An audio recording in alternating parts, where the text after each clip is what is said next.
Vai ser no seu, Daniel?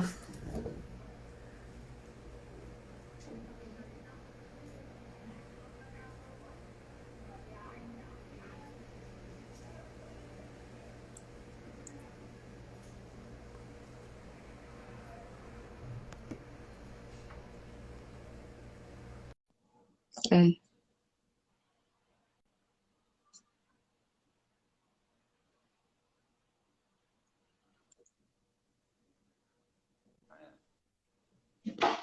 Pera. Nós estamos de lado, né? E pior que aqui ficou aparecendo. Deixa eu ver aqui. Só cancelar. Ah, pronto. Agora sim. Gente.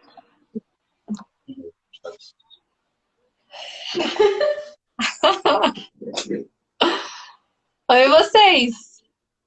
Tudo Olá, bem? tudo bem? Tudo bom? Quanto tempo? Pois é. Não é? Às vezes a gente se encontra sem querer nas missas, em algum lugar, mas nunca para conversar, né? Sempre muito rapidinho, né? É verdade. Hoje a gente tá com tempo.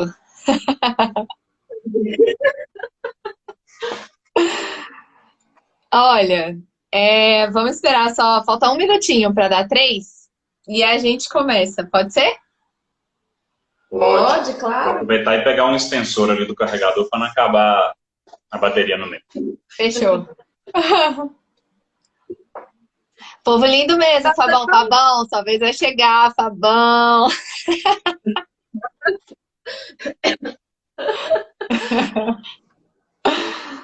Ai. E como é que você tá, Tá Fê? muito escura a imagem aí pra você, Priscila? Tá um pouquinho escuro, mas não muito, assim, dá pra ver. Eu não sei o que vocês poderiam fazer pra melhorar. Mas assim, dá super pra ver. Não tá atrapalhando de enxergar, não, né? Pelo Não, menos. Já tentei acender a luz aqui de cima, a luz do móvel, mas parece que nada muda. Eu acendo e tá funcionando igual. Deixa eu ver se apagar de trás. pior que assim, eu sou muito ruim pra essas coisas. Senão eu poderia até dar dica. Não sei se tem a ver. A É. posição. Ah, você tá dando pra enxergar? É. Eu acho que é porque tem um móvel em cima. O telefone está apoiado no computador e tem um móvel em cima. Acho que talvez o móvel está fazendo alguma sombra no computador, não sei. Entendi. Ou assim, parece que tá melhorando, não tá fazendo assim? Não, Acho que deu uma melhorada, vai um dar para pouquinho trás. assim. Ah, tu valendo, é melhor que eu consegui. Eu sou muito ruim com tecnologia, meu Deus do céu. Tamo junto, então. Somos duas. Péssima. E esse mundo online do jeito que tá, né? Nessa crise agora, pelo amor de Deus, eu passo cada aperto, o Dani fica me zoando, que eu fico atrás das meninas. Lina, vem me ajudar, Isabela, como é que eu ligo isso? Fala, não acredito, já tá igual a nossa avó que fica. É igual quando minha avó me ajuda a mexer no controle da televisão, é ela agora. Muito divertida, gente. Não dá É isso. certo, não. É punk, eu entendo demais. Tem coisa que a gente até faz, mas tem outras que precisa de ajuda mesmo, não tem jeito, não. É, eu preciso muito de ajuda. Vai dar errado isso aí, Dani. Vai Vai não, vai cair. dar certo. Vai dar errado. Aí, ó. Tá bom. Então, ó, já são 3 e 2. Então vamos começar. Primeiro Vamos lá. agradecer demais vocês aí com a rotina super puxada, vocês terem topado participar desse projeto, assim, contar um pouquinho a história de vocês. E isso, assim, né? Como eu conheço vocês, nem todo mundo conhece.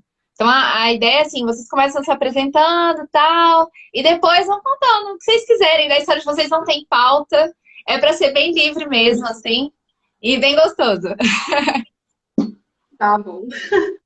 Bom, a gente também agradece o convite, né? Tô morrendo de vergonha. Não sou muito boa, assim, eu acho, para falar uma coisa, pensando que é ao vivo, que tem gente me vendo.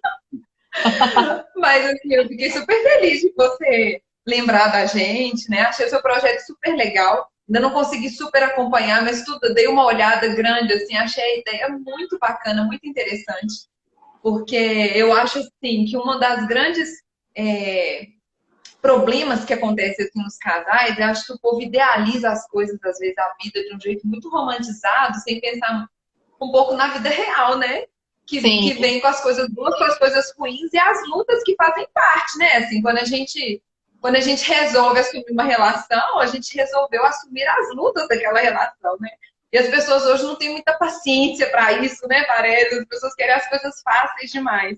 Então, eu achei a ideia brilhante para mostrar e incentivar as pessoas, ver que tá todo mundo no mesmo barco da luta, né? Muito bom. exatamente. Meu nome é Fernanda, né? Era para apresentar, eu já comecei falando. Fernanda.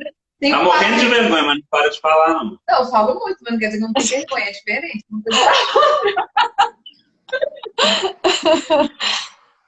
Eu sou Fernanda, tenho 40 anos, 40, mineira, casados há 11 anos, Eu sou Daniel, tenho 41, mineiro mineiro, também, casado há 11 anos. e moramos em Brasília desde então, né? Desde o casamento, ele uns meses antes, que ele veio um pouco antes, por causa do concurso, aí ele voltou, a gente se casou e eu vim também.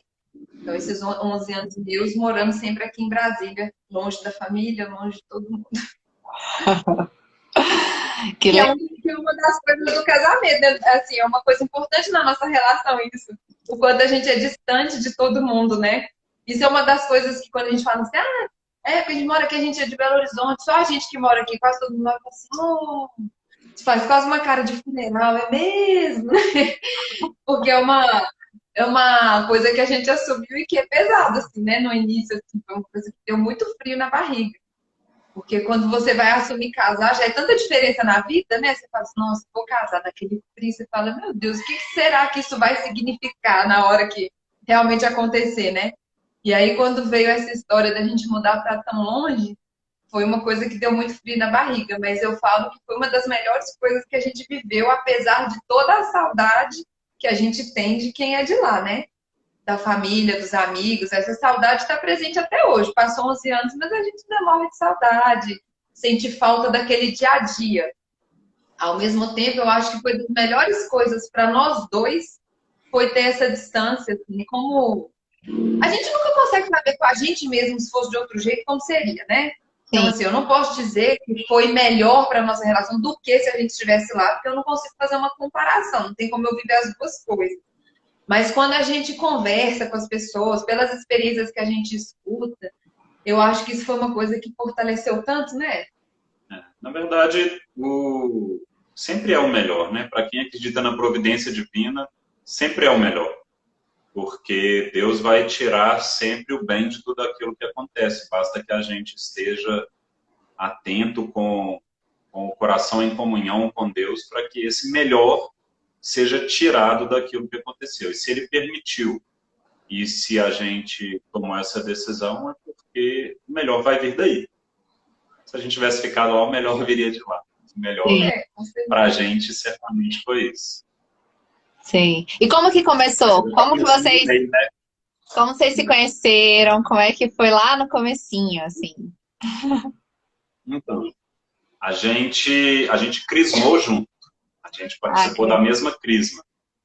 Mas ela não sabia quem eu era, não. Só eu que sabia quem ela era. Assim. Ela ainda é muito desatenta, muito autocentrada, não no sentido de egoísmo, assim. Ela se perde nos próprios pensamentos e tal. E ela fica muito naquele mundinho dela ali. Né? Mas e eu sou muito observador, estou sempre ali, sou meio elétrico, e eu sou muito fisionomista e tal. E eu já prestava atenção nela, assim, na nossa crisma.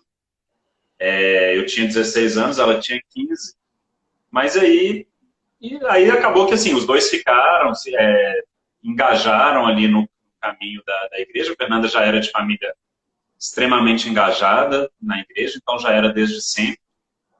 Era um caminho natural. Para mim foi um caminho de conversão.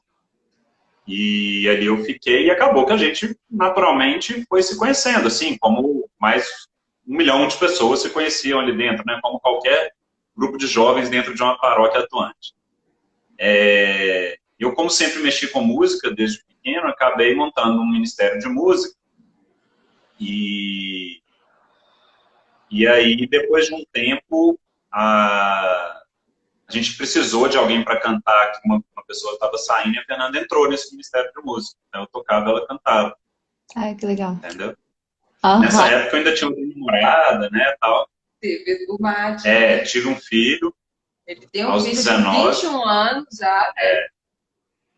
E aí, assim, a gente ficou ali, né, 1 ano e meio, servindo juntos e tal. E quando eu terminei esse namoro, um tempinho depois, acabou que a gente foi... Você lembrou que tinha me visto lá na crise, né?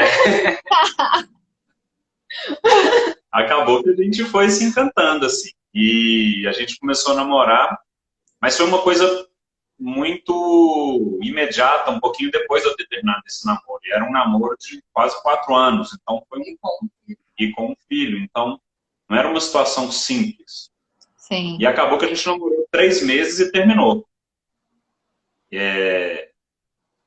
Foi necessário o processo, assim, né? Porque a gente era um namoro extremamente, talvez tenha sido um plantar de uma semente para colher depois, ter tido esse namoro de 3 meses, porque talvez se ele só viesse depois, talvez ele nem viesse a acontecer.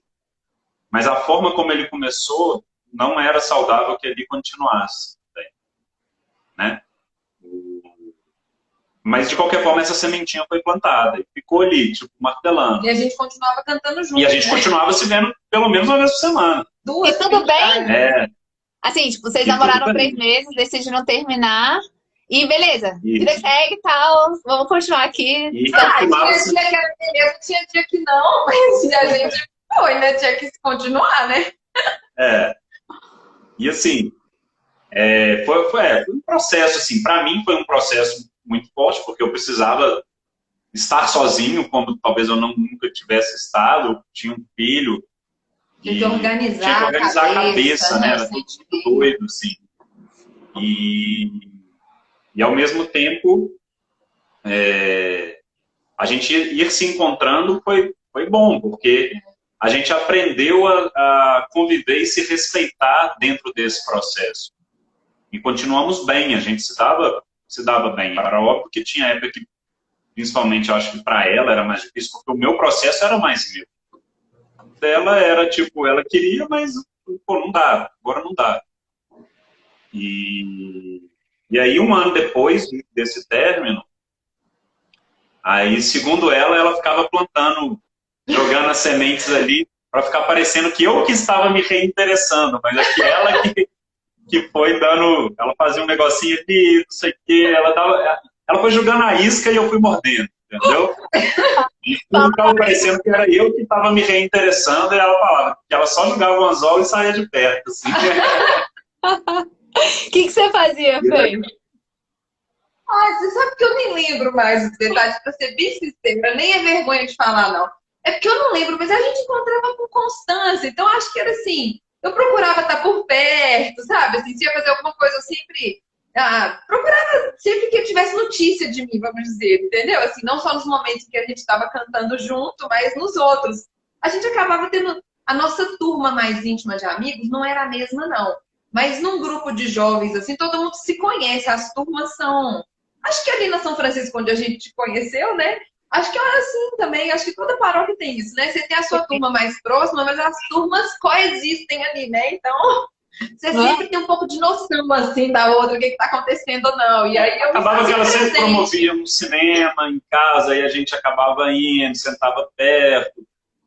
Tinha uns retiros de vez em quando, na hora que assustava a gente era... Aí tinha que fazer uma dupla, na hora que assustava a gente já era a dupla, entendeu? Foi... Olha, que coisa de bicho aqui! E foi um caminho meio natural de acabar voltando, né? Assim, 1 ano depois, foi exatamente 1 ano depois. A gente tinha terminado em setembro de 2001. A gente tinha terminado em setembro de 2001 e aí a gente voltou em agosto de 2002. Caramba! Dia 22 de agosto de 2002. Dia de Nossa Senhora Rainha. Eita! E aí a gente namorou por 7 anos.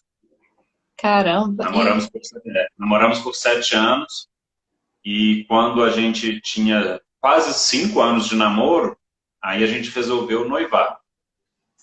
E não foi nada, não foi aquela coisa meio cinematográfica, um super pedido, não. Foi uma decisão natural e conjunta, sabe? Tipo assim... Acho que agora tá na hora, né? Tipo assim, é a hora de juntar as coisas. A gente tava com 5 anos de namoro, e aí a conversa foi mais ou menos no sentido de assim, a gente não tinha nada, sabe? Tipo, não ganhava nada direito, os 2 empregados, mas ganhando muito pouquinho e tal. A gente falou, com 5 anos de namoro, eu tinha 27, ela tinha 26. E aí a gente, poxa, se for para ser assim, vai ser assim. Se a gente tiver que passar dificuldade, a gente vai passar dificuldade junto. Se for para não deslanchar profissionalmente, beleza. Mas a gente, uma coisa não tem relação com a outra, né? Eu acho que até determinado nível de idade, uma coisa puxa a outra. Mas chega um ponto que não. Se for para ser pobre, vamos ser pobres juntos. Se for para passar dificuldade, vamos passar dificuldade junto. Para ralar, vamos ralar junto. E isso, ficar essa... A gente nunca acreditou muito nessa coisa de ficar esperando a vida deslanchar para depois casar. Até porque casar é muito mais fazer a vida deslanchar do que profissionalmente, né?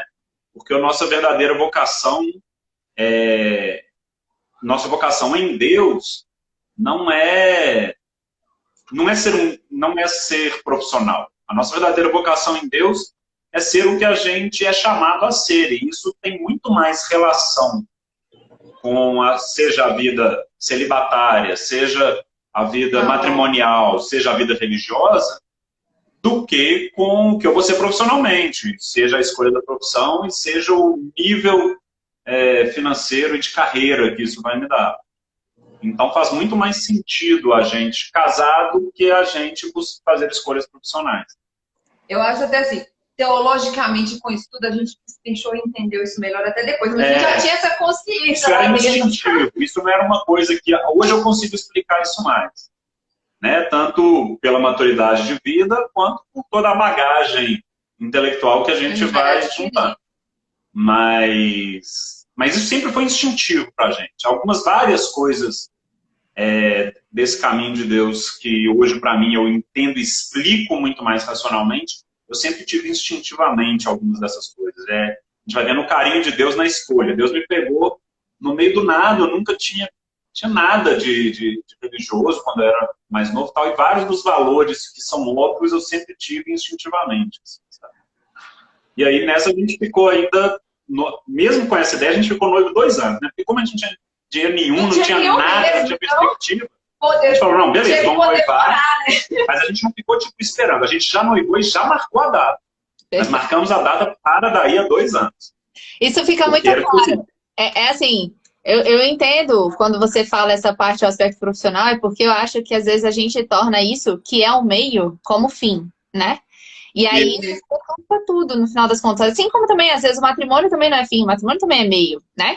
Então, o grande ponto é justamente esse equilíbrio, é a gente saber o momento de cada coisa, tal como vocês fizeram. Poxa, 2 anos de preparação para ter condições estruturais materiais de ter uma vida 2. Então, aí, projeto junto, aí pensa junto, não sei o que, para construir. Mas também não ficar de eterno esperando, por exemplo, ganhar na loteria, né? Porque tem gente que parece que espera ganhar na loteria para tomar o próximo passo, né? Sim. E como porque assim, você precisa ter uma estrutura psicológica. A vida muda. Quando você fica noivo, a vida muda. A sua cabeça muda, o relacionamento dos dois muda. Você muda completamente de foco, entendeu? Aquilo em que você está mirando e a forma como um trata o outro se transforma. Não que você tratasse mal, mas é que se transforma. A relação muda, entendeu? O status da relação muda. E assim a gente fez. A gente marcou para 2 anos para nos estruturarmos psicologicamente, para estarmos juntos, para preparar o evento em si, a própria cerimônia e tal, para tentar organizar. Como a gente não tinha nada, para pelo menos fazer uma organização financeira um pouco mais equilibrada, para chegar lá e tal. E aí é interessante como é que até nisso Deus cuida dos seus, né? Todas as coisas contribuem para o bem daqueles que amam a Deus. A gente ficou 2 anos noivos, não tinha nada. Quando a gente marcou o casamento, isso a gente ficou noivo em julho de 2007. Aí marcamos o casamento no dia 22 de agosto de 2009, que era o dia do nosso aniversário de namoro. Que legal. Que dava num sábado, então a gente cravou ali, dia 22 de agosto de 2009. Então, o nosso aniversário de namoro é o mesmo dia do nosso aniversário de casamento. Então, agosto de 2009. Quando foi no finalzinho de 2008, eu passei em 2 concursos muito bons. Um em Belo Horizonte, e era esse. O ano de 2008 eu foquei todo em fazer o concurso da Assembleia de Minas Gerais, Assembleia Legislativa de Minas Gerais. Quando foi ali no finalzinho, já estava no final do concurso, saiu o concurso do Senado aqui, só que ainda não tinha o resultado da Assembleia, era muito parecido, as disciplinas muito parecidas, e um amigo me mandou e eu resolvi fazer. E aí, só que o foco todo era lá. A gente nunca na vida, nem eu, nem ela, e nem juntos, nem cogitamos, nunca passou pela cabeça sair de Belo Horizonte. Se me perguntassem, eu falaria que eu jamais Jamais, eu também, jamais. Eu sou muito apegada, tanto à minha família quanto ao que eu já conheço, sabe? Acomodada, assim, né, naquela situação, e assim, nunca tive esse sonho, assim, de nada que fosse longe. Isso nunca foi uma hipótese, entendeu?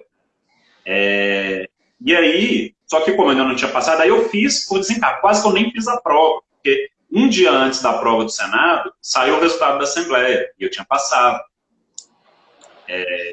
Tinha passado muito bem dentro das vagas. Aí, ela ficou tentando me convencer a não ir fazer a prova, quase que eu não fiz a prova. Meu Deus. E Ó, minha amiga de PH falou que PH é demais mesmo. Mas aí eu fui e fiz a prova do Senado, e aí passei. E passei muito bem também. E aí começou essa coisa, e aí, vamos, não vamos, vamos, não vamos. E quase certeza de que não iríamos. Não, a gente já tem o suficiente, já temos o que queremos aqui e tal. E muita gente começou a tentar nos convencer a vir. Um grande casal de amigos que morava aqui, foi lá conversar com a gente, vocês não estão entendendo. O Senado é o sonho de consumo de todo mundo, etc. Eu falo, pô, mas não é meu, né? Mas não é meu. E ficou essa coisa, foi um super dilema na vida, assim, durante uns 3 ou 4 meses. Cheguei a trabalhar na Assembleia, trabalhei na Assembleia por 3 meses, e quando chegou o limite do que eu tinha que resolver, se eu vinha, se eu não vinha, e aí, por fim, com muita oração, muita conversa, muito discernimento, resolvemos vir. E aí, quando foi em maio de 2009, eu vim, sozinho. E foi o casamento em agosto, ou seja, olha como é que Deus prepara as coisas. Eu comecei lá na Assembleia em fevereiro de 2009, foi o casamento em agosto. Até então, foi 1 ano e meio de noivado na ponta do lápis. Aí comecei lá na Assembleia e quando foi em maio eu vim pro Senado, para casar daí a 3 meses. Cara. Então foi tudo preparado. E aí já não casamos pobre mais. Olha aí. A providência atuou até nisso. Né? Não que pudesse ser um problema, não seria um problema. Mas, graças a Deus, nos foi permitido ter esse conforto também. E aí... Eu nem sei quantas 1000 Ave-Marias eu rezei nessa época. A Nanda rezava o texto das 1000 Ave-Marias todos os dias. Aquele contador das 1000, nossa, eu nem sei quantas vezes. Porque assim, é muito difícil falar assim, não, eu estou agora para sempre, porque assim, todo mundo fala assim, não é para sempre. Rapidinho, eu estou falando do Senado, meu primeiro chefe no Senado está comentando aqui, sabe a decisão. Olha que moral, hein? Um abraço, Alexandre. Mas assim, por mais que todo mundo falasse assim, depois se quiser você volta, mas a gente sabe que quando toma uma decisão desse tamanho não é tão simples. Até porque para vir para cá ele teve que abrir mão do concurso que estava lá. Eu tinha eu não tinha, não é exatamente emprego, porque eu sou autônoma, né? Mas eu tinha já o meu espaço lá. E uma vez eu saindo de lá e se eu voltasse de novo, meu espaço já não era meu mais, né? O carro já tinha andado, né? Então não é tão simples assim, tipo, então agora vamos voltar. Não, desistir, vamos voltar, né? Aí ia ser complicado. Então a gente sabia que a decisão era meio para sempre, né? Então mas é muito difícil tomar uma decisão dessa. Eu tão indecisa como eu sou, eu não sei como é que eu consegui tomar essa decisão. Não sei como é que eu consegui falar, então vamos. É coisa de Deus mesmo, porque foi um processo muito rápido. Tinha que decidir muito rápido. E a gente decidiu com duas pessoas agarradas, apegadas, que jamais cogitaram sair dali, apegados à família, apegados à terra, né? Porque não tem bicho mais apegado que mineiro. Eu achava que eu nunca ia conseguir viver fora da nossa família da igreja, entendeu? Sim. Eu pensava que não existia Deus fora da mãe da igreja, como se Deus fosse exclusivo da minha paróquia, sabe? Até isso pra mim era difícil. Gente. E olha, isso foi um dos grandes presentes que Deus nos deu, porque depois, assim, que a gente já estava morando aqui, até uma vez revendo o vídeo do nosso casamento, a gente viu que o nosso pároco, o padre Danilo, foi um padre, ele foi nosso pároco a vida inteira, porque lá aí na São Francisco, por exemplo, troca toda hora de padre. E é comum trocar com alguma frequência mesmo nas paróquias, mas na nossa não trocou. De que a gente nasceu até ele morrer, ele foi o pároco da nossa paróquia. Então, foi o pároco da nossa paróquia de 1981, até 2017. Meu Deus! E aí ele se afastou porque ele estava ruim da saúde, ficou mais um ano como emérito e morreu.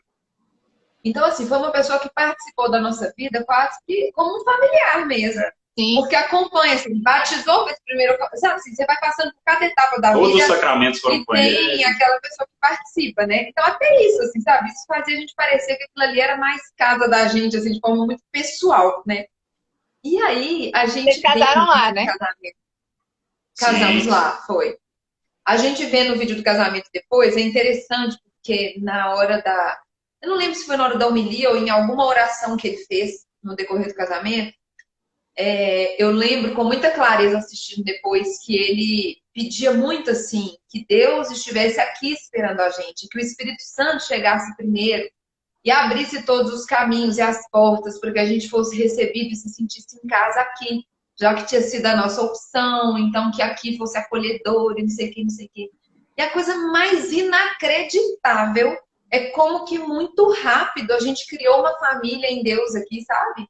A gente chegou lá na São Francisco, foi a coisa mais louca do mundo. Porque a gente chegou, assim que a gente se mudou, até que você organiza a casa, não sei o que, a gente ficou na missa, inclusive em paróquias variadas, até para conhecer as paróquias, o jeito de cada paróquia, para saber onde que a gente ia querer ficar mais com frequência, assim, né? E participar mais e tal.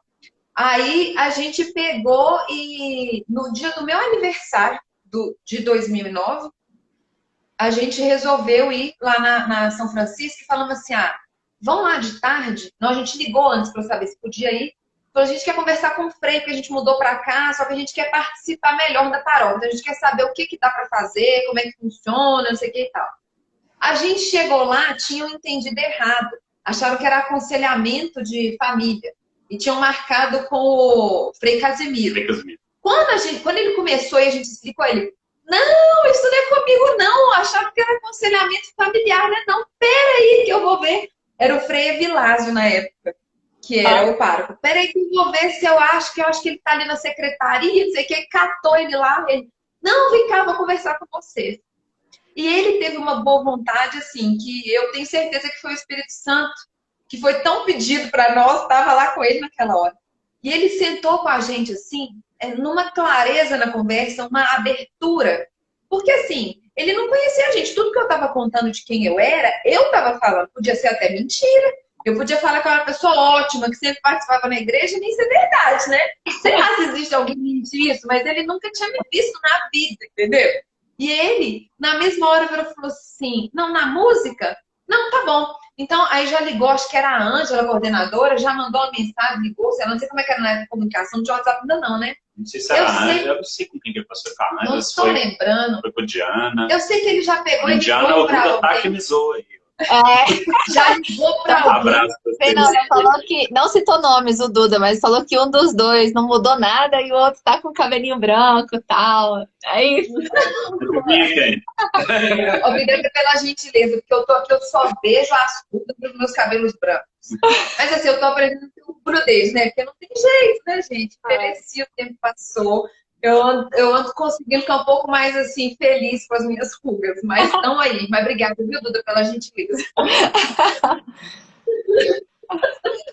Mas Mas aí, menina, a gente saiu de lá, o Frei Vilas Boas falou assim, a gente falou que trabalhava com a Crisma. Ah, então vocês têm costume com jovens? Sim. Tô precisando de um casal, eu não lembro o nome da perseverança lá. Era casal adulto, né? Era casal dirigente. Então, isso, casal dirigente. Agora vocês são o casal dirigente da perseverança. Acabei de conhecer. Não, a gente aceita. E aí ele falou assim, e vem na missa da noite que vocês já vão cantar. Aí a gente foi. E assim, desde lá, nossa, o acolhimento que a gente teve, assim, pessoas, assim, amizades que pra mim são a minha família. Entendeu? Amigos como eu nunca tive em toda a minha vida, eu recebi aqui. Ah, que lindo. Nós temos amigos aqui que são padrinhos da nossa segunda filha, padrinhos da nossa terceira filha.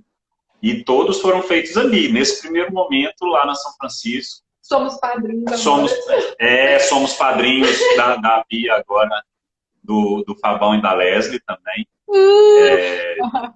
Na hora que eles desenrolaram a novela de batizar essa menina, né, Fabão? Ele tá aí vendo a gente também. Mas então, assim, eu não tenho nem palavras para agradecer a Deus, porque todo mundo falava que em Brasília o pessoal era fechado, que ninguém conversa com ninguém, que você vai ser mal recebido, que seu vizinho não te cumprimenta. Eu ouvi cada coisa antes de vir pra cá. Eu ficava pensando que eu não tenho facilidade já de ser aquela pessoa que conversa e ir lá fazer amizade. Não é muito meu jeito. Sou tímida, quieta, né? Eu falo muito, mas eu sou tímida e quieta. E aí... Parabéns, É que é diferente, entendeu? Eu não chego ali no meu vizinho com facilidade, você tá entendendo? Falo aqui, você convidou, você tá aí falando, eu converso com você. Mas se você passar a rede minha, eu passo a rede de você, sabe? Eu sou muito envergonhada. Já melhorei.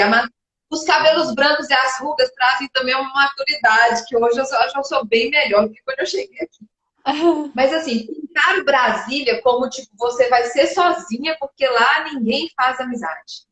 Ouvi isso de todos os tipos de até hoje eu escuto isso, gente que reclama que Brasília é extremamente, todo mundo é muito frio, você nunca é bem recebido.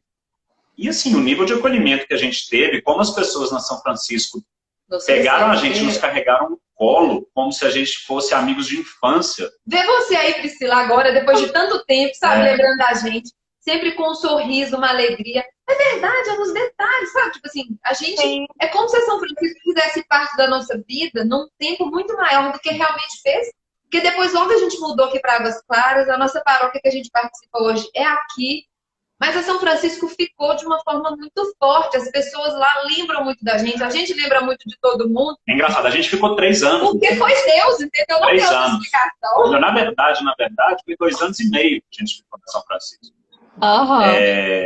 E assim, as pessoas até hoje conversam conosco como se fôssemos amigos de infância. E eles comentam referências que vocês têm da São Francisco de quando todos eram adolescentes, que a gente não tem.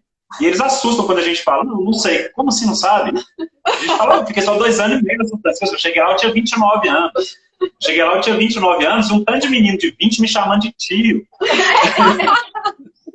Exatamente. E lá em BH, ninguém chama ninguém de tio, não, porque aqui em Brasília, vocês têm a mania de que a pessoa é mais velha, vocês chamam de tio. E logo, o primeiro encontro que a gente teve lá, um chamando o outro de tio, eu falei, gente, é tudo da mesma família.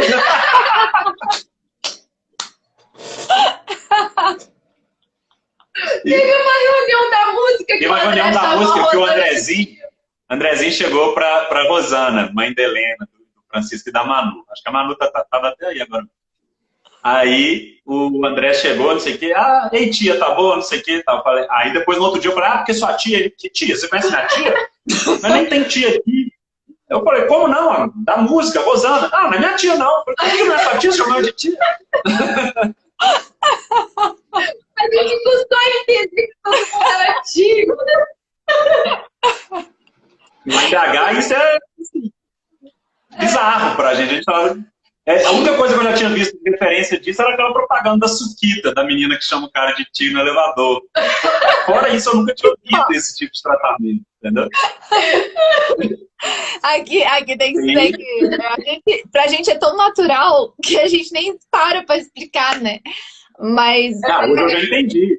Inclusive, todos esses nossos super amigos que viraram família, vários já foram lá em BH, eles chegam, eles chamam meus pais, os pais da Nanda de tio, tal. No começo eles também acharam, pô, gato, né?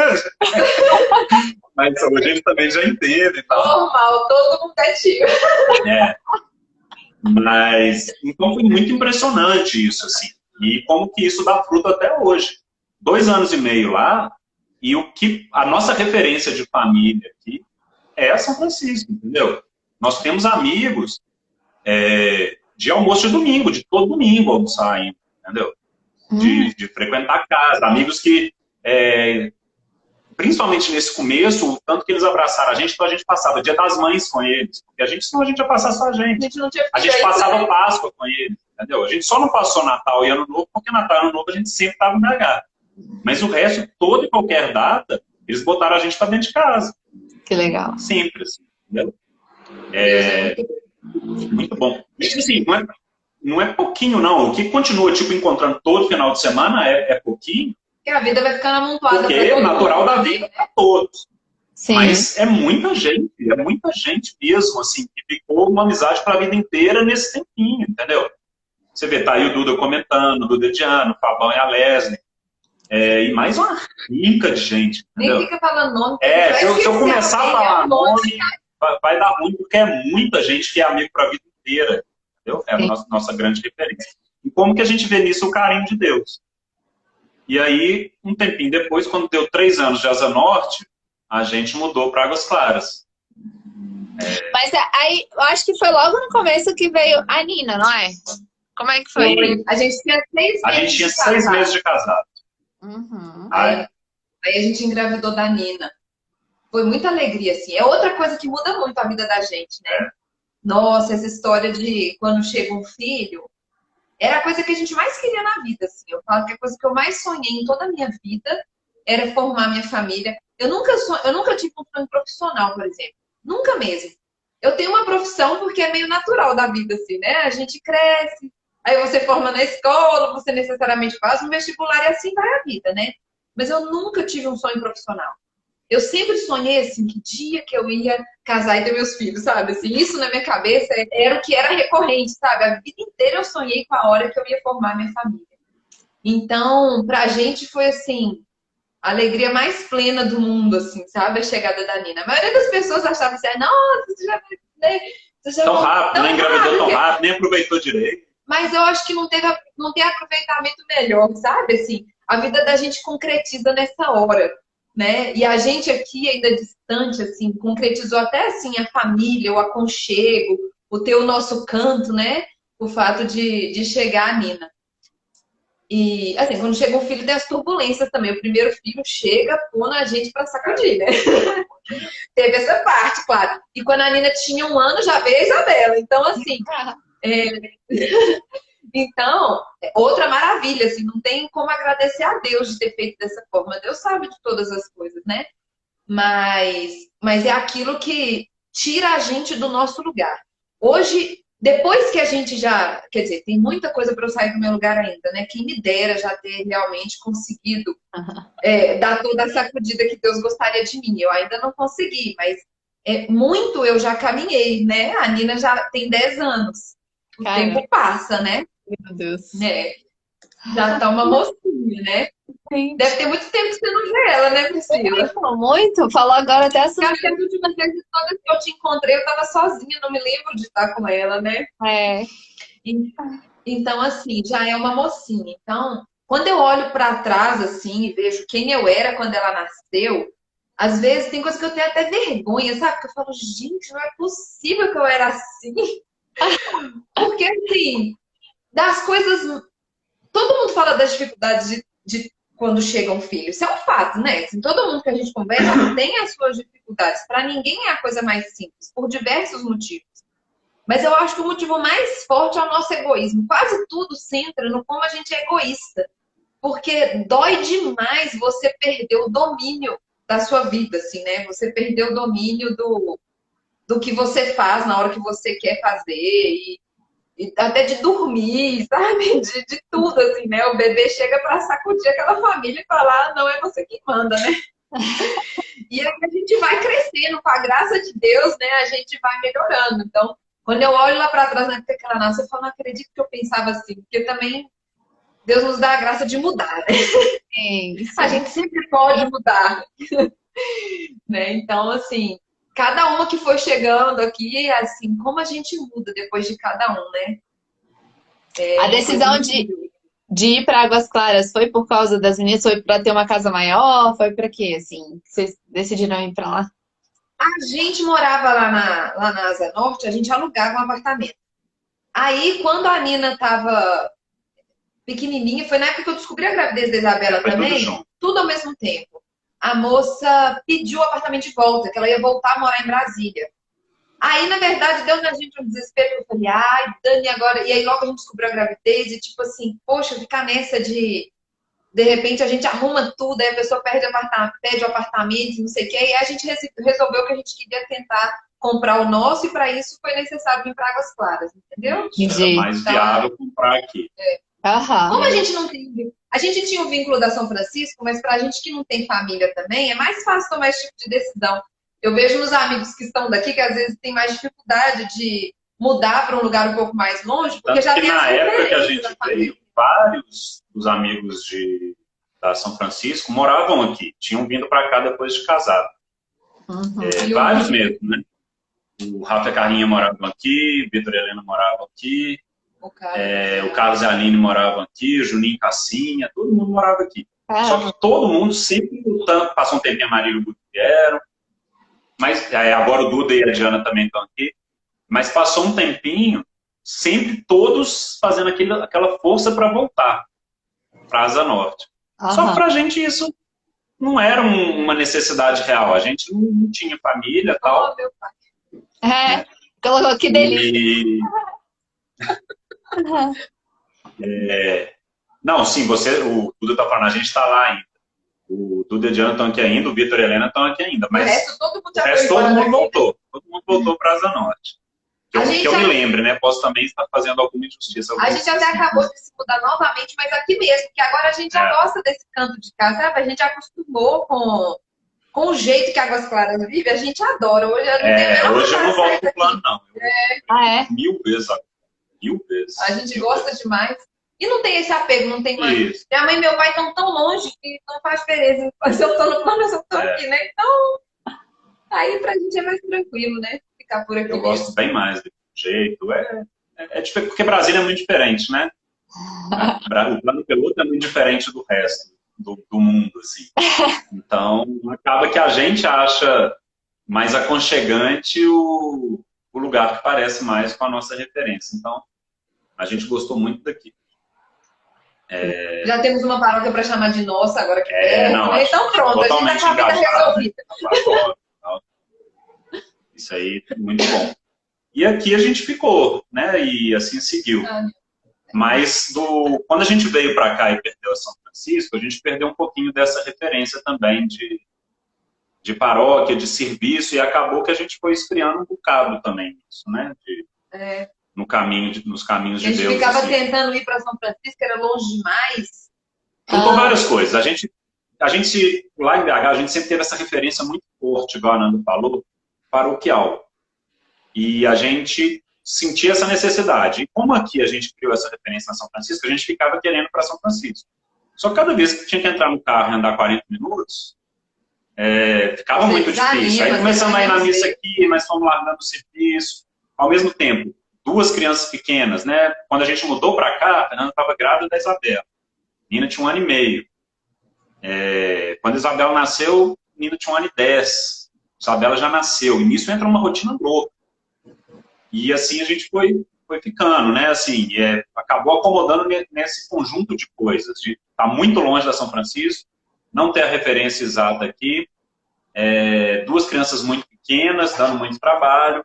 Passou um tempinho, a Nina entra na escola, passou um tempo, a Fernanda voltou a trabalhar, porque a Fernanda parou de trabalhar, assim que teve a Nina. Quando eu estava pensando em voltar, engravidou da Isabela, e já emendou, ficar parada. E aí a gente entrou nessa roda viva e acabou tendo essa esfriada muito grande, assim, no serviço, nessa caminhada e tal. E assim ficou um bom tempo, né? Até que, quando foi em 2018, a gente mudou para cá em 2012, né? A gente ainda ficou, 2012. A gente ainda ficou fazendo essa força grande para continuar na São Francisco aí 1, 2 anos, mas era bem difícil, bem difícil. Acho que a gente ficou mais porque, como a gente tinha um ministério de música lá, acabava que com a escala de serviço da Ruá, a gente estava lá. Ainda cheguei a tocar numa vigília pascal, já morando aqui, mas foi, naturalmente, foi saindo. Aí, quando foi em 2018, Deus deu uma sacudida na nossa vida, assim, sabe? Meio que volta para mim, porque esse caminho que vocês estão só se afastando. Só ir à missa não sustenta. Não sustenta. E a gente sentia isso até entre a gente também, né? A gente estava vendo que o caminho não estava bom. Na verdade, eu estou falando de 2018, mas dentro dessa história, antes disso, teve Olivia, né? Porque a gente... 2018 eu estou falando tá, disso. você ia falar de Santiago. Mas aí a gente teve a Nina, teve a Isabela, e quando a Nina estava com 6, a Isabela estava com 4, a gente já engravidou da Olivia. A gente vinha tentando engravidar da Olivia já há um tempo, assim, e ficamos tentando uns 6 meses, né? Aí a Olivia veio e nasceu no finalzinho de 2017. Legal. Aí a Olivia. 3 meninas. Todo mundo que encontra a gente, 3 meninas!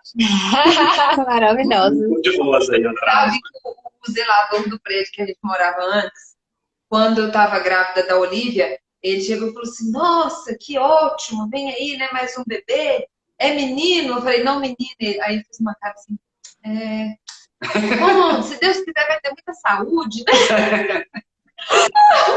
Eu falei, ô seu professor, eu tô numa alegria danada de menino, não precisa ficar triste não, que eu tô feliz demais, que eu sei que ser mãe é de menina. Não, a melhor coisa do mundo é ser de menina. Mas ele não escondeu o quão pesaroso ele ficou de que era mais uma menina. E aí veio a Olivia, e a gente faz 3, e aí eu acho que assim, quando a gente começou a dar aquela relaxada, e aí veio a Olivia, deu aquele...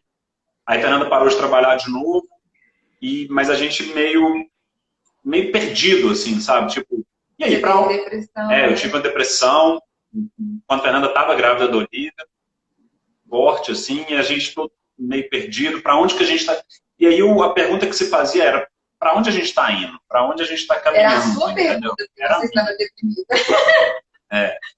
E dentro de qual o sentido dessa vida, e etc., aquelas coisas mais existenciais, assim, sabe? O Dani teve um momento difícil.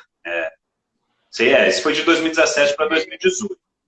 E aí, em 2018, a sacudida que Deus preparou, e que é um pouco consequência disso, foi uma oportunidade também até dentro do profissional, porque lá no Serviço Federal como um todo, né, mas lá no Senado a gente pode tirar um tempo para estudar e a licença capacitação. E a gente foi para San Diego. Que legal. A gente foi morar em San Diego, ficamos lá 4 meses.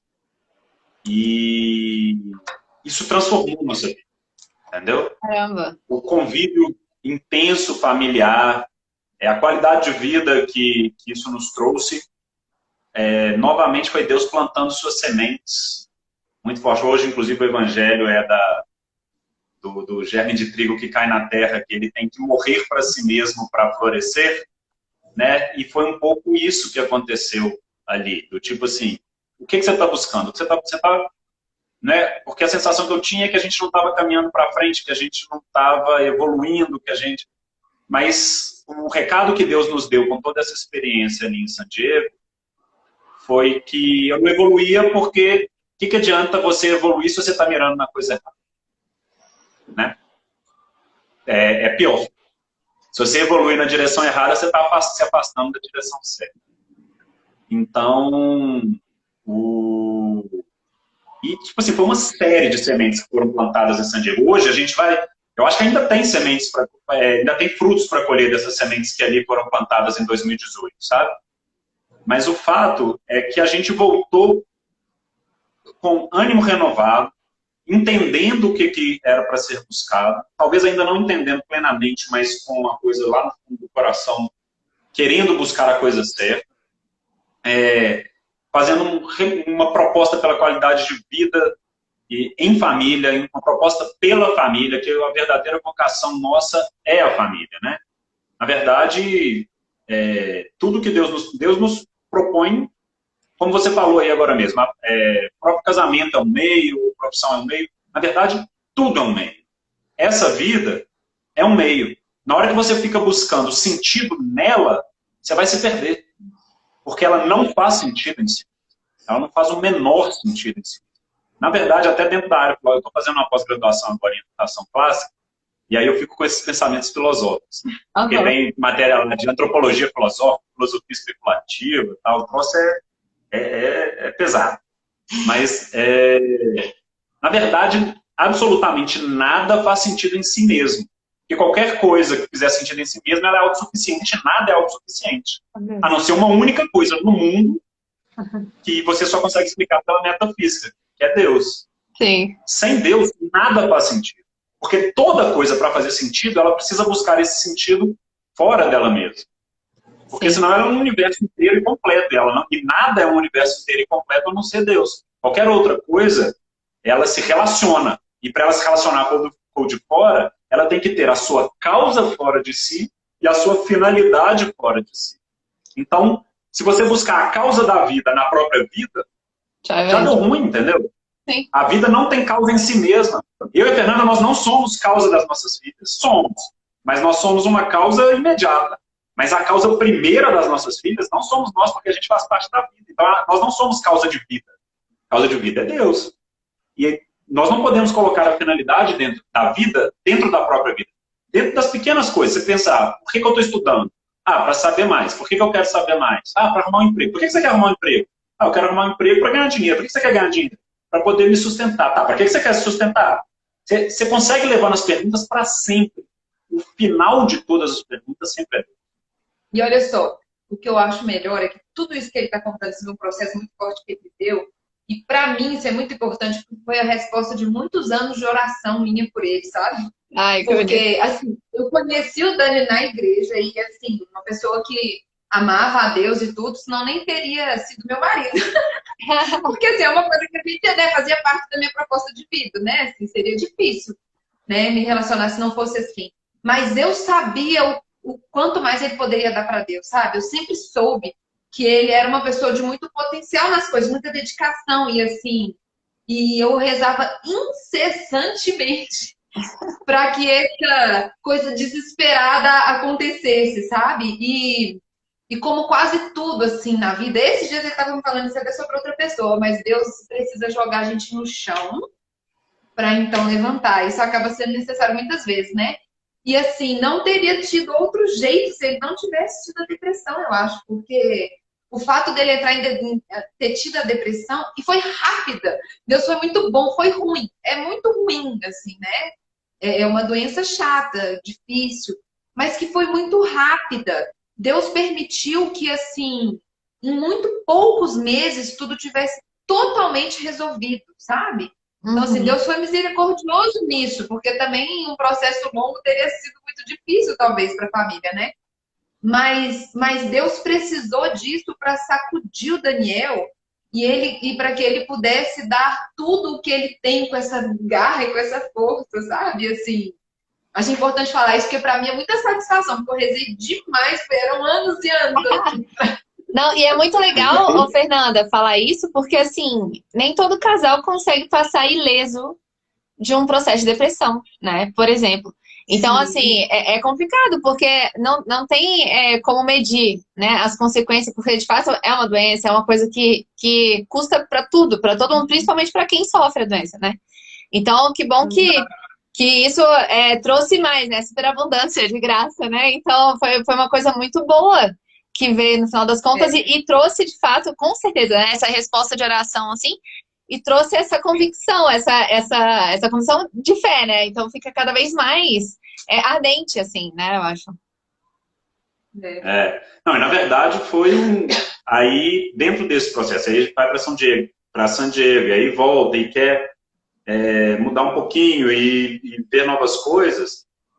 Isso foi trazendo oportunidades de conhecimento de Deus muito grandes, porque quando você descobre esse tipo de coisa, você fala, tá, e aí, o que eu faço com isso?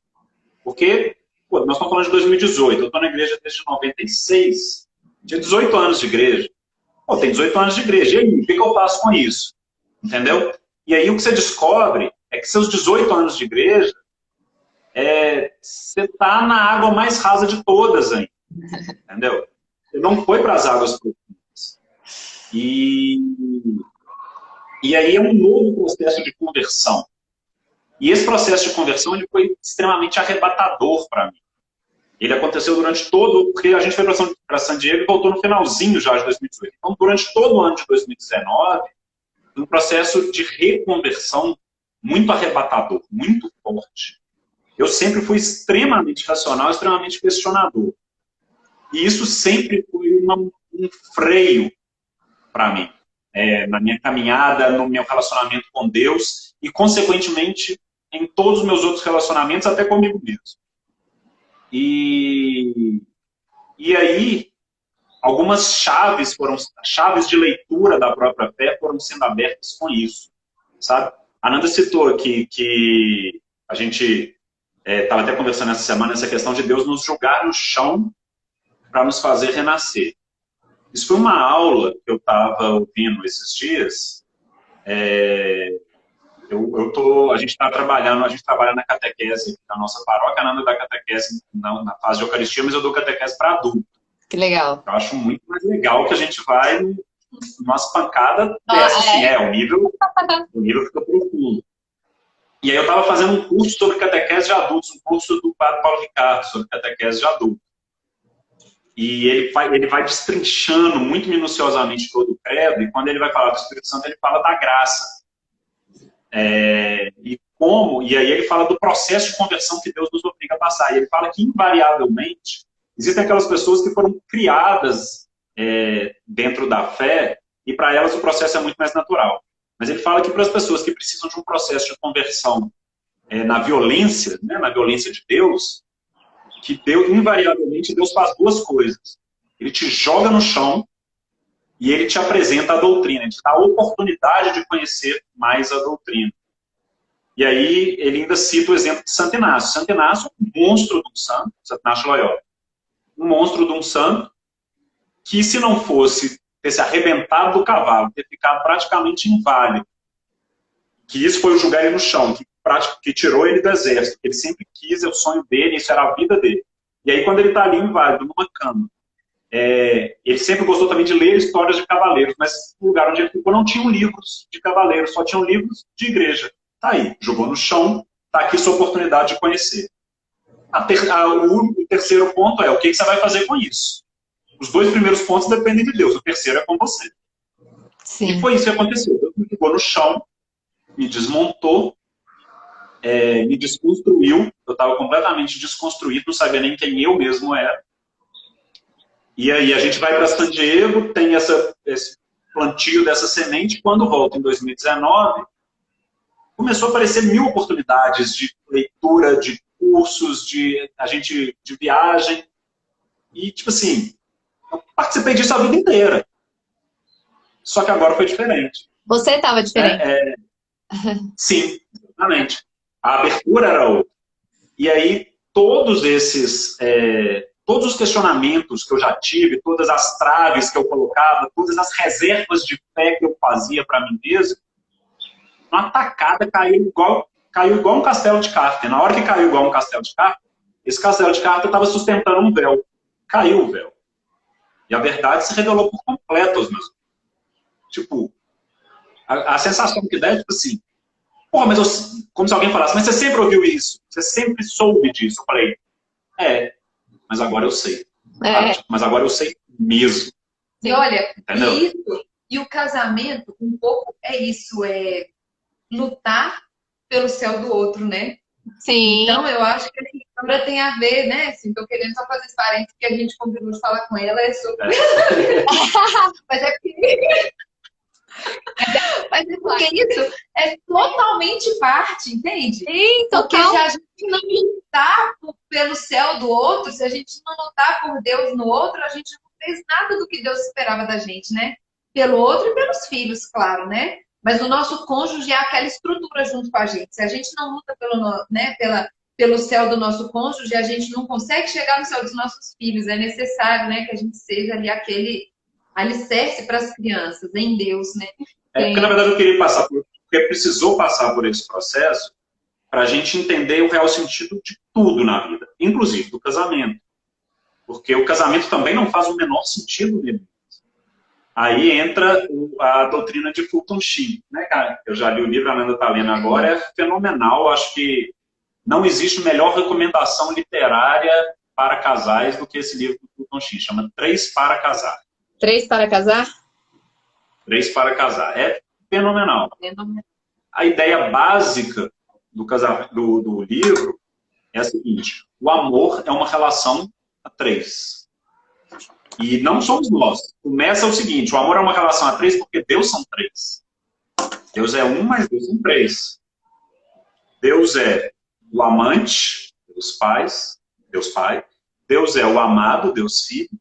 E Deus é o amor, o Espírito Santo. E do mesmo jeito, e se Deus é o amor, é o amado, é o amante, mas se a gente tirar o artigo e tirar o substantivo, Deus é amor. O que Deus é? O que melhor traduz Deus, senão o próprio amor? Deus é o amor nas suas 3 vias. Na via do sujeito, na via do objeto e na via do próprio conteúdo do amor. E se Deus é o próprio amor e tudo que a gente faz na Terra nada mais é do que um espelho buscando a perfeição de Deus, o amor que existe na Terra não pode ser a 2, porque se o amor perfeito é a 3, o mais próximo que a gente pode chegar do amor é imitar ele. Ou seja, tem que ser a 3. E se a 3 nós temos o amado, o amante, temos a amada, mas está faltando o amor. O que é o amor? É Deus. Cara, que então, sem Deus, não dá. Não dá. Casamento. Claro, o casamento pode ir para frente. Sem Deus? Pode, claro que pode. Existem as virtudes humanas. Mas você está muito longe da perfeição pedida de amor para o casamento se Deus não estiver ali presente. Muito longe. Entendeu? Porque o que acontece? E aí a gente volta na história da finalidade. De o que é meio para o fim. Então, todo esse processo de reconversão precisou para eu descobrir qual era o verdadeiro fim. E esse verdadeiro fim continua valendo para o casamento. O casamento não está aqui para me fazer feliz. O casamento não está aqui para fazer a Nanda feliz. E eu casei com a Nanda não foi para fazer ela feliz. E nem ela casou comigo para me fazer feliz. Eu não casei para mim. Se eu casar para me fazer feliz, eu estou sendo um belo egoísta. Se eu casar para fazer ela feliz, eu sou altruísta, legal, bacana, mas eu ainda não descobri o verdadeiro sentido. Eu casei foi para fazer ela santa. Eu casei foi para levá-la para o céu e para me levar para o céu. O casamento é meio. E o único fim da vida é um só, é Deus. Como que a gente alcança Deus? Sendo santo nessa vida, porque essa vida é meio. E o casamento é um dos caminhos que Deus propõe para a gente enfrentar essa vida meio para chegar nele. Então a gente tem a opção de fazer a vida religiosa, é um meio de chegar a Deus. O fim é sempre o mesmo, os meios variam. A vida religiosa, a vida celibatária e a vida matrimonial. A vida matrimonial é tão importante que é um sacramento instituído por Jesus, e sacramentos nada mais são do que meios para alcançar a Deus. Então o casamento é isso, é um meio para alcançar a Deus. Como? Me esvaziando de mim mesmo. O casamento é muito difícil, muito difícil. E o casamento, por que ele é um meio para chegar a Deus? Porque a única forma de a gente chegar até Deus é se esvaziando de si. É tirando os nossos egoísmos, as nossas paixões, as nossas vontades, e se esvaziando de si, você está abrindo espaço em você para que Deus preencha. E o casamento e filhos são os melhores meios para se esvaziar de si, para tirar a mão de todo egoísmo. Se eu entrar no casamento querendo me satisfazer, não vai dar. Vai dar ruim, vai ser um cabo de guerra e a corda vai arrebentar. Sim. Mas entendeu? Por consequência você acaba se satisfazendo, porque o que vem de coisas boas, o que vem de graça mesmo, né? Com tudo isso, porque você pode gozar de uma plenitude ainda aqui na Terra, né? Momentos de eternidade, Claro. Presenciar milagres, presenciar várias coisas, que é a graça de Deus também, que se faz presente nesse Mas momento. para isso você precisa ter entendido isso.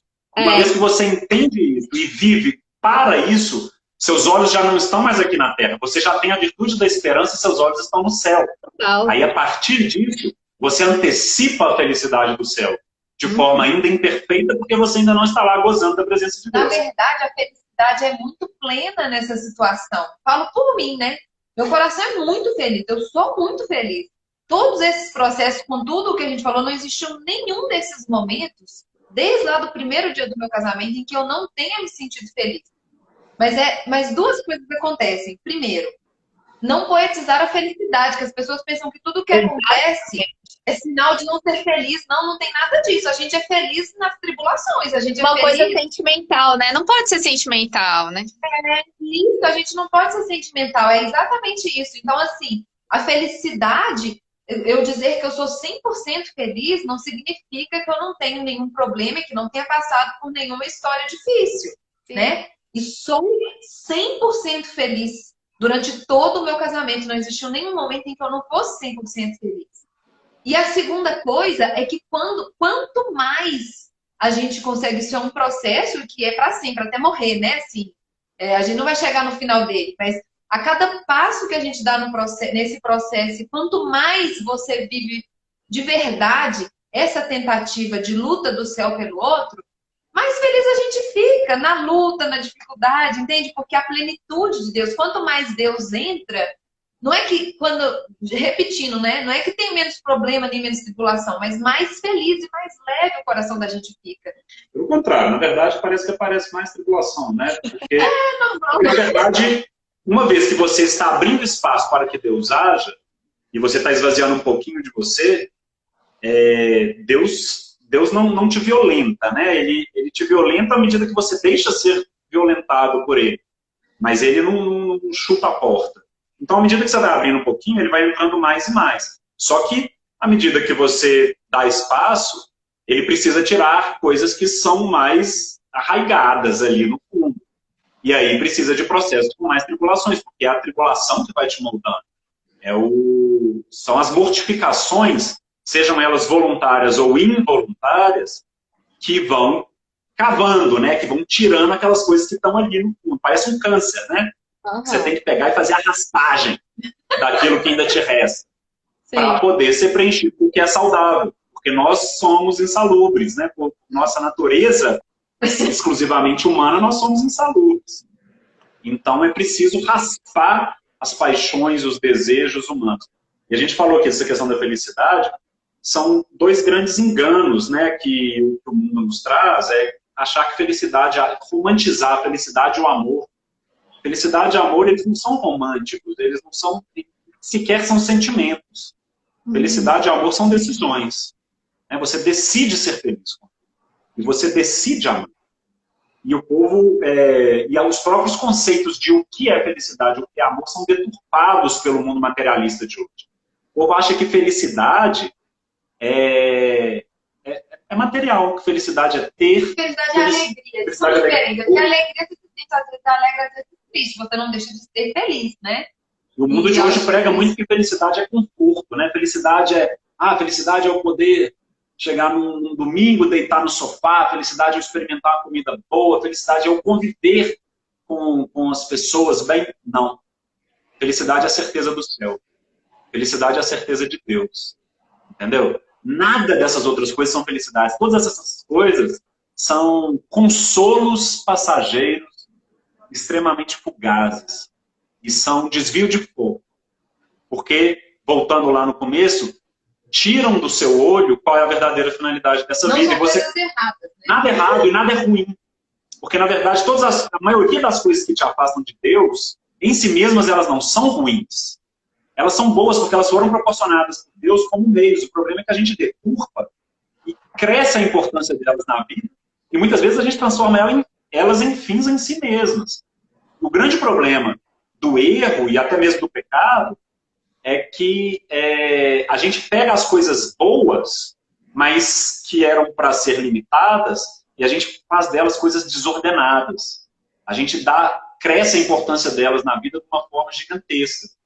Então, o sentido da vida acaba indo para as coisas que são meios. O sentido da vida acaba indo para o materialismo, acaba indo para uma coisa que eu tenho, acaba indo para um conforto, acaba indo até para sentimentos, até para coisas extremamente virtuosas, como a própria família. Fernanda não pode ser o sentido dela. Não pode. Oh, tadinha de mim. Ela tem que ser talvez a maior parte e o maior caminho meu para a verdadeira finalidade. Mas no momento em que o sentido da minha vida for ela vai morrer. Não sei se vai ser eu ou ela primeiro, mas se nós dois colocarmos o sentido da vida um no outro, um dos dois vai ter a maior queda da história, porque um dos dois vai morrer. Sim. Entendeu? E se o sentido da vida não for É muito injusto você colocar isso numa pessoa falha, assim, numa pessoa, você colocar esse peso de sentido da vida em outro ser humano é muito, muito um fardo tremendo, assim, que é muitíssimo. E o sentido da vida é ser feliz, porque hoje em dia é isso, o sentido da vida é ser feliz. Até é. Só que desde que você entenda o que é felicidade. Porque a felicidade não pode estar nesta vida. Se o sentido da vida estiver nela mesma, é uma coisa autofágica. Ela se engole e acabou. Acabou tudo. E isso é que eu acho que enfraquece tantos casamentos que a gente vê. Às vezes umas pessoas assim, tinha tudo, você olha e assim, poxa, mas tinha tudo para ter dado certo, né? Assim, tudo para ter caminhado da melhor forma. E as pessoas desanimam, desistem, não lutam, mas eu acho que é justo esses conceitos um pouco perdidos da felicidade, do amor, né? Que às vezes a paixão e o amor também se misturam, né? Igual a alegria com a felicidade, né? Então fica preso naquele sentimento. Não é todos os dias que você tem aquele sentimento de paixão, mas se você decidiu amar, vai muito mais do que isso, né? Sim. Vai muito além, né? E muita gente se perde, a gente vê próximo às vezes. E na verdade é o seguinte, na hora que o casamento fica mais difícil, é que ele mais te leva para o céu. Não nesse sentido piadista de, vai te levar para o céu porque é sofrimento, igual falando que a sogra vai te levar para o céu. A minha me faz sofrer muito, sabe? Minha sogra. Ela tá aí. É porque ela tá aí, né? Mas, na verdade, quanto mais os momentos em que o casamento é mais difícil, é nesse momento, principalmente nesse momento, é que ele é o seu caminho para o céu. Porque na hora que o seu casamento está difícil, qual é o seu papel? Se esvaziar de si mesmo. E nesse momento em que você se esvazia de si mesmo pelo outro, em que eu me esvazio das minhas paixões, dos meus desejos, dos meus egoísmos pela Nanda, nesse momento eu estou me esvaziando de mim. E ao me esvaziar de mim, eu estou aprendendo a domar as minhas paixões. Por isso o casamento é um meio. Porque eu preciso me esvaziar de mim para agradar ela, mas o que eu mais preciso me esvaziar de mim é para chegar a Deus. Então o casamento é um meio para isso. E aí, consequentemente, vem os filhos. Que aí é um outro baque de se esvaziar de si. Porque filho não está nem aí. Filho não tem o menor... Você sabe, pode ser nenhuma, né? Nenhuma. E exige e demanda o tempo inteiro. E aí você é um nível ainda mais hard do se esvaziar de si. Entendeu? A transformação que filho faz. E é dentro dessa doutrina que filho é tão necessário para o casamento. E aí a gente pode entrar tanto no ter filhos quanto no número de filhos também. Tem essa coisa hoje de qualidade de vida e etc. E, na verdade, é extremamente necessário que cada vez que você... Porque, na verdade, o fato é o seguinte, cada vez que você pensa em não vou ter mais um filho, você está se enchendo de si. Né? Você chega naquele ponto do... não vou ter mais um filho por quê? Porque eu preciso conseguir pagar a escola. Por quê? É mais importante pagar a escola do que ter mais um filho? Você vai estender o assunto por 3 horas. Mas essa lógica aí é a mesmíssima da pessoa que não casa, porque não tem condição. Isso. É a mesma lógica. Na verdade, você vai encontrando muletas ao longo da sua vida para justificar uma não decisão, para justificar um adiamento, né? Alguma coisa que você poderia rapidamente decidir, entendeu? E fazer, na verdade. No fundo, tudo se resume a quão egoísta eu sou. Eu não adio meu casamento porque eu sou um danado egoísta, porque eu prefiro as minhas paixões e os meus egoísmos a ter que abrir mão para casar. No fundo, as pessoas se separam porque ela é uma bela do egoísta. Entendeu? Mas o meu marido fazia... A não ser casos extremos, óbvio, claro. Não vou entrar em questões de agressão, etc., mas a gente não se ama mais. Cacete, amar é uma decisão. Amor não é um sentimento, não existe. Eu amo quem eu escolho amar. Sim. Não existe motivo para uma separação dentro de um grau de normalidade que seja justificável para uma separação. Não existe. E o mesmo vale para ter filhos. E o mesmo vale para não ter mais um filho. Sempre. No final, todo não que você dá para o casamento, seja tomar a decisão de se casar, seja continuar o casamento, e todo não que você dá para ter um filho, seja o primeiro, seja o sétimo, é um não para Deus. Porque é um sim para o seu egoísmo. E todo sim para o seu egoísmo é um não para Deus. Agora, isso é uma luta diária, né? Quem fica falando assim, fica parecendo, nossa, que fácil. Quem escuta pode Não, eu estou falando do mundo perfeito, né? Isso, para sentimentos todos nós, perfeitamente ordenados. É a luta nossa de cada dia. Eu estou falando o que é a verdade. Porque assim como Deus é amor, Deus é a verdade. E o próprio conceito de existir um Deus, ele implica em que a verdade seja única, em que a verdade exista, porque Deus existe, em que a verdade seja uma só, porque Deus é um só e toda a verdade está contida nele. E se existe uma verdade, ela tem que estar contida nesse Deus. Sim. Então, são conceitos intrínsecos, Deus, amor e verdade. Mas aí você tem que falar que do difícil pra gente... Não, o que eu estou dizendo é o seguinte. Os amores reais são difíceis. O que eu estou dizendo é que existe uma verdade.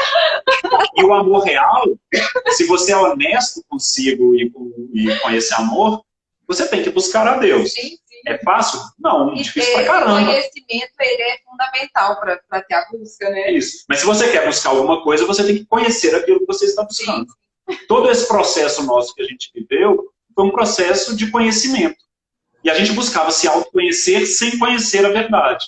E é impossível, porque você está se enganando. Então, no momento em que Deus me jogou no chão e a gente descobriu tudo isso e a verdade se descortinou na nossa frente, a gente sabe que a verdade existe, sabe qual é a verdade, e agora a gente quer buscar essa verdade. Para isso, a gente precisou conhecer ela para poder buscá-la. Né? E só ama aquilo que a gente conhece, né? Então, eu acho que nessa linha, mesmo se tratando de decisão, quanto mais você se aprofunda no conhecer-se, conhecer o outro, né? Mais você ama, mais você consegue admirar, mais você consegue lidar em termos práticos aí no dia a dia. Você está numa crescente, né? Na verdade, vocês vão chegar até o final da vida de vocês se conhecendo, né? Se vocês decidem ir para águas mais profundas também em relação ao outro e à família, né? Como um todo, vocês não acaba nunca, na verdade. Só aumenta o amor, só aumenta esse conhecer, isso tudo. E na verdade, o que as meninas aí, elas vêm também para agregar. Então, vocês vão se surpreender muito ainda, né? Com várias coisas que vão surgir, porque é isso. A coisa só aumenta, né? Muita etapa ainda vem. As meninas ainda são crianças, ainda tem muita coisa pra gente descobrir, né? Vai crescer, ainda vem a adolescência. Na verdade, isso que você falou é muito bacana, que aí eu volto nas minhas aulas elucubrantes de filosofia, né? Porque a gente estava estudando outro dia o conceito de mistério. O que é o mistério? E o mundo também tende muito a falar que mistério é aquilo que não se pode conhecer. Não. Mistério significa que o conhecimento da verdade é inesgotável. E Deus é mistério. Por quê? Porque o conhecimento de Deus é inesgotável. Perfeito. Posso não ficar cabe aqui na cabeça. 200 anos. 200 anos vivendo. Eu não vou esgotar o que eu tenho para conhecer sobre a verdade. Mas sempre vai estar conhecendo mais e mais. Mas a gente sempre pode caminhar rumo à verdade. E o ser humano tem, se não fosse a limitação temporal, nós temos a capacidade de conhecer toda a verdade. Porque Deus nos fez imagem e semelhança. Sim. Então a gente pode conhecer a verdade. A gente não vai conhecer toda a verdade. A não ser fora dessa vida. Mas a gente tem a potência para conhecer de fato toda a verdade. Agora, quais as faces dessa verdade nós vamos conhecer nessa vida? Aí a caminhada proposta por Deus para cada um, que é totalmente desigual. Sim. Né? A igualdade não é um... Depende da correspondência. Na verdade, eu acho que toda a vida que a gente passa aqui, né, a gente tem coisas que nos são dadas, né? Por exemplo, a família, né, que as meninas, pegando as meninas aí que elas nasceram, vocês foram pais dados para elas não escolheram, né, os pais. Então, e aí nesse meio é que elas vão crescer, que elas vão, né, seguir a vida delas. E a nossa vida é isso mesmo, assim. Só que essa correspondência é muito importante. Voltando lá atrás, se você não tivesse sentado e estudado para o Senado, você estaria em BH.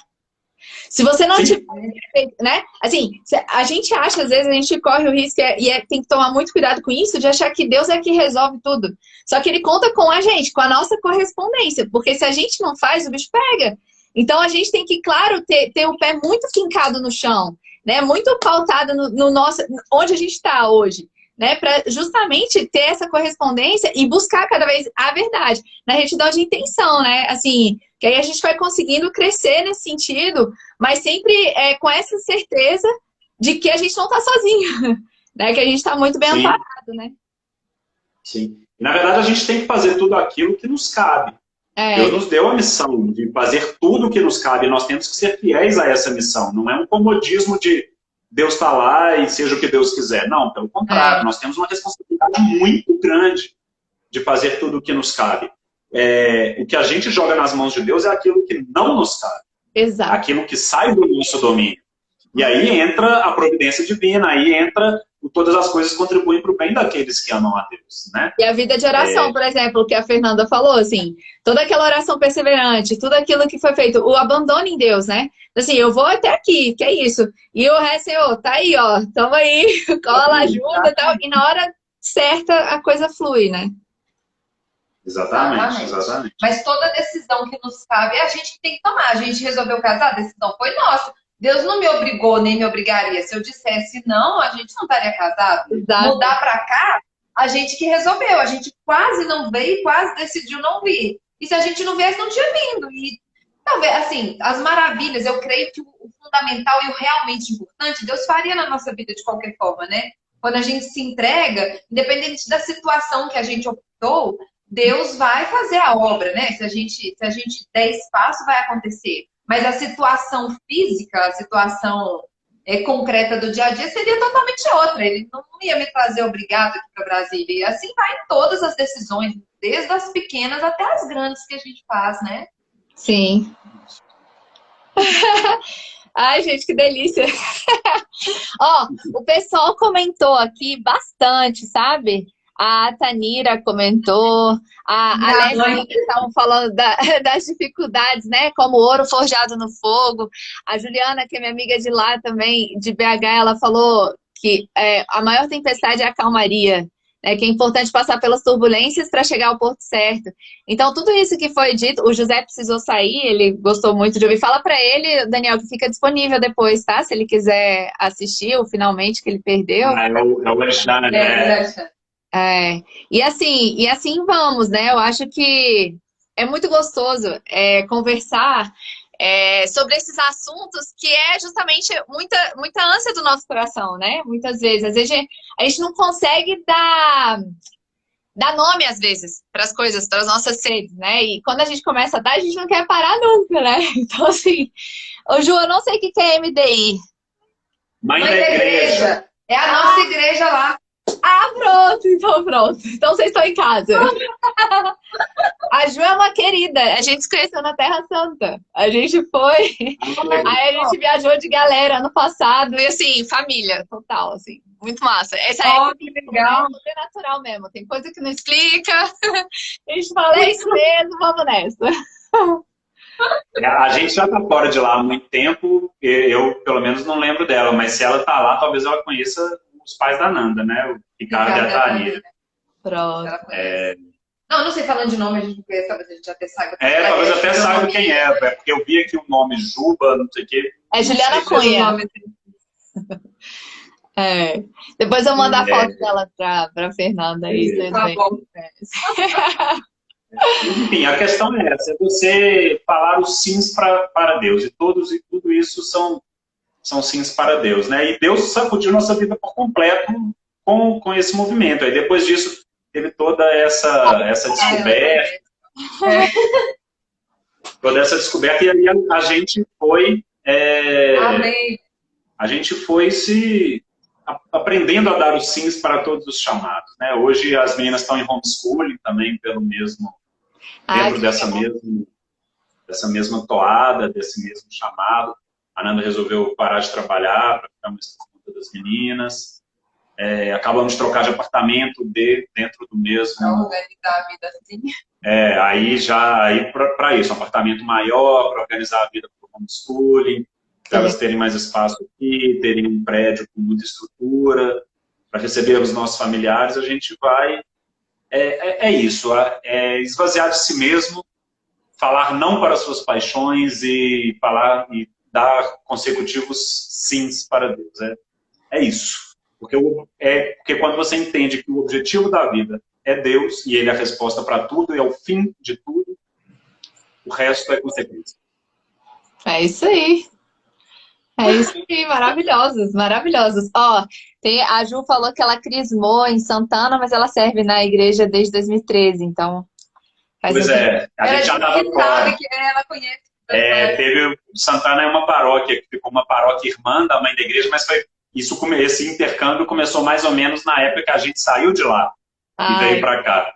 A gente sabe de toda essa relação que a mãe da igreja tem com a paróquia de Santana, mas a gente não viveu muito isso. Mas que legal. Mundo pequeno, hein? Muito bom. Ai, gente, é isso, assim, eu não sei se alguém tem alguma dúvida, eu quero agradecer muito. É muito legal ver, assim, o rumo, né, da história de vocês, assim, como que é legal tudo isso. E saber que ainda tá começando, né, tem muita coisa aí pela frente. Então, agradecer mesmo, assim, vocês terem parado para contar e para nos ensinar tanto, né, porque foi tão bom ouvir vocês, tão bom ver que vocês... de fato, tem um relacionamento real aí, firmado na rocha. A Fernanda até falou quis explorar mais as dificuldades, mas eu acho que nesse sentido, às vezes a gente escuta tanto, eu acho, hoje em dia, muitas vezes, os pais, de maneira geral, falam assim, nossa, mas custa muito, nossa, mas meu Deus do céu, nossa, mas que eu acho que, sem mentira nenhuma, não sou mãe ainda para dizer, mas eu já tive situações de cuidar de pessoas, assim, que quando a gente cuida, a gente, literalmente isso, é você se esquecer mesmo de si, e a coisa ela se torna leve, mesmo humanamente falando, é muito pesado. Quando você racionalmente para pensar em tudo que está acontecendo, você fala assim, meu Deus do céu, sabe? Mas aí você fala, meu Deus do céu, e fala, isso, acabou. Graças a Deus e vai, sabe? E a coisa flui, e a gente vai recebendo a graça para poder agir, né? Então, eu acho que é muito... E agir de forma concreta, porque obras é que são amores mesmo, né? Não adianta você simplesmente... tem um discurso maravilhoso e na hora do vamos ver não faz nada. Não é isso. Né? Então, é fazer mesmo, é estar ali, corresponder. E vocês foram fazendo, né? Vocês têm feito aí, e isso é muito bom, assim, só agradecer muito mesmo, vocês terem topado. Isso tudo e na verdade, assim, o grande agradecimento é a Deus, né? Porque isso tudo é graça de Deus, porque não é mérito nenhum nosso, foi assim, o processo vem de Deus, como eu contei. Deus jogou no chão, Deus deu as oportunidades e a cortina se desvelou. E, na verdade, tudo é mérito de Deus. Nada é mérito nosso. Todas essas coisas são só pequenos sims que você vai falando sucessivamente, dia após dia, né? E Ele que vai se descortinando e fazendo toda a obra. Arrasaram, arrasaram. Muito, muito, muito obrigada. E, ó, vocês querem falar mais alguma coisa? Não. Não, tá Se deixar, fala até 8 horas da noite. Né? Eu entendo. Eu também vou dessa linha. Se não corta, meu filho, já era. Mas obrigada demais, gente. Então, eu vou encerrar aqui e a gente vai se falando e se encontrando nessa vida aí. Valeu, Tá Pri. bom, obrigada, viu? Com Deus. Com Deus. Amém. Tchau, tchau.